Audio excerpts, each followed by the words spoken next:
Guys कोविड-19 के बाद से भारत की जो ग्रोथ है उसको पूरी दुनिया ने देखा है।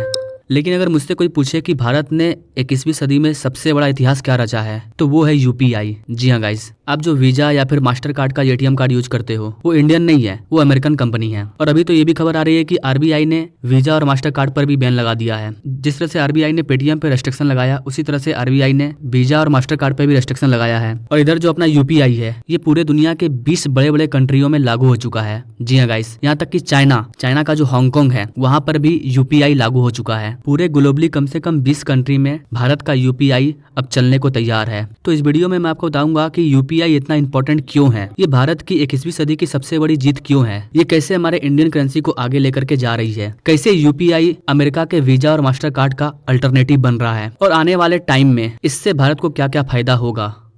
चलिए जानते हैं। नमस्कार दोस्तों, मैं विकास और आप देख रहे हैं ऑल इंडिया अफेयर्स।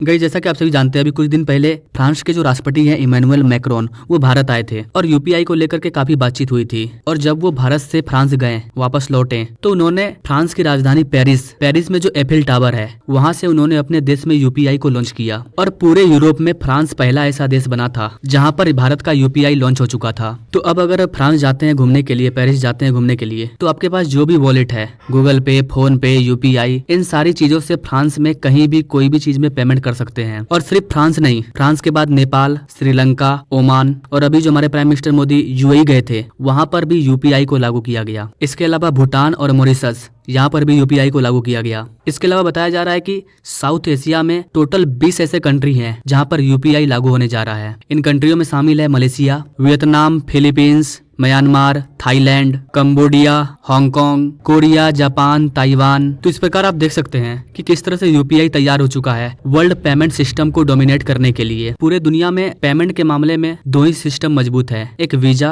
और दूसरा मास्टर कार्ड। लेकिन अब यूपीआई भारत के रुपए कार्ड के साथ मिल करके वीजा और मास्टर कार्ड को टक्कर देगा। और अभी कल ही भारत के आरबीआई ने वीजा और मास्टर कार्ड के ऊपर कुछ रेस्ट्रिक्शन लगा दिया है। तो इंडिया में अब बिजनेस पेमेंट के लिए वीजा और मास्टर कार्ड का आप यूज नहीं कर पाएंगे, उस पर काफी ज्यादा रेस्ट्रिक्शन है। अब यहाँ पर सबसे बड़ा जो सवाल है वो ये है कि आखिर दुनिया यूपीआई को एक्सेप्ट क्यों कर रही है। तो कैसे इसका बहुत मजेदार आंसर है। इसका सबसे बड़ा डर, सबसे बड़ा एग्जांपल रसिया से मिल रहा है। जब रसिया यूक्रेन वॉर स्टार्ट हुआ तो रसिया में वीजा और मास्टर कार्ड लागू था और रसिया के जो भी आम पब्लिक थी वहाँ पर हर कोई वीजा और मास्टर कार्ड को यूज करते थे। लेकिन जब रसिया यूक्रेन वॉर स्टार्ट हुआ तो अमेरिका ने रसिया के अंदर वीजा और मास्टर कार्ड को बंद कर दिया और तीसरा कोई ऑप्शन था नहीं। तो रसिया समेत रसिया की सारी आम पब्लिक परेशान, कहीं भी जा रही है तो ना वो वीजा को यूज कर पा रही है ना मास्टर कार्ड को। तो इससे पेमेंट के सिस्टम में कितना बड़ा प्रॉब्लम हुआ। अगर वीजा और मास्टर कार्ड का कोई अल्टरनेटिव होता तो वो आसानी से बोल देते अमेरिका जाए भाड़ में, हमें अमेरिका का वीजा और मास्टर कार्ड नहीं चाहिए, हमारे पास अल्टरनेटिव है। लेकिन उस टाइम रसिया के पास कोई ऑप्शन नहीं था। अगर उस टाइम यूपीआई भी रहता तो रसिया को प्रॉब्लम कम होता। तो इसी चीज को देखते हुए पूरी दुनिया भारत के यूपीआई को एक्सेप्ट कर रही है ताकि लोगों में ये डर ना हो कि रसिया हमारे देश में वीजा और मास्टर कार्ड पर अगर बैन लगा देता है तो हमारे पास एक अल्टरनेटिव है, यूपीआई है, जो कि सिक्योर है। तो भारत ने दुनिया को एक ऑप्शन दिया पेमेंट की दुनिया में कि वीजा और मास्टर कार्ड के अलावा आपके पास एक और ऑप्शन है भारत का यूपीआई। तो जैसे ही इसे फ्रांस ने एक्सेप्ट किया, इसके बाद ताबड़तोड़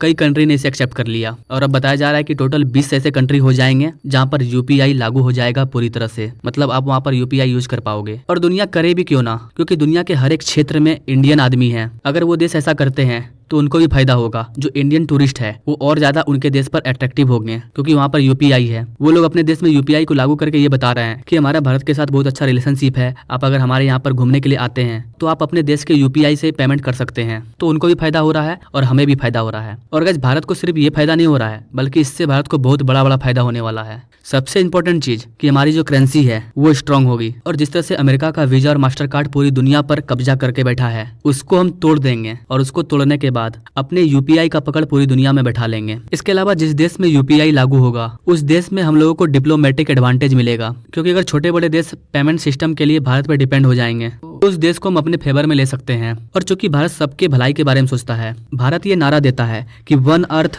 वन नेशन, वन फैमिली, तो लोगों को भारत पर ट्रस्ट भी है कि उनसे भारत को फायदा होगा। तो वैसे इसके अलावा और भी कई फायदे हैं। सबसे अच्छा तब लगेगा कि जब आप दुनिया के कई देशों में घूमने जाओगे और वहां पर आप इंडियन पेमेंट सिस्टम को देखोगे कि हम अपने इंडियन पेमेंट सिस्टम यूपीआई से देश के किसी भी कोने में पेमेंट कर सकते हैं, तो आपको एक गर्व महसूस होगा। आई होप कि गाइस आप इन सारी चीजों को समझ पाए होंगे कि यूपीआई हमारे लिए क्यों इंपॉर्टेंट है और कैसे ये ग्लोबली लॉन्च हो रहा है और ग्लोबल मार्केट पर अपनी पकड़ बना रहा है। तो भारत के इस डिप्लोमेसी के बारे में आप क्या कहना चाहेंगे गाइस? क्या भारत सही कर रहा है? कि आने वाले 5-6 सालों में यूपीआई पूरे वर्ल्ड में लागू हो जाएगा। आप क्या सोचते हैं गाइस इस चीज के बारे में? आप अपने राय कमेंट बॉक्स में जरूर दीजिए और ऐसे ही लेटेस्ट अपडेट के बारे में जानने के लिए मेरे चैनल से जरूर जुड़िए। Now thank you for watching. मिलते हैं अगले वीडियो में एक नई जानकारी के साथ, तब तक के लिए जय हिंद।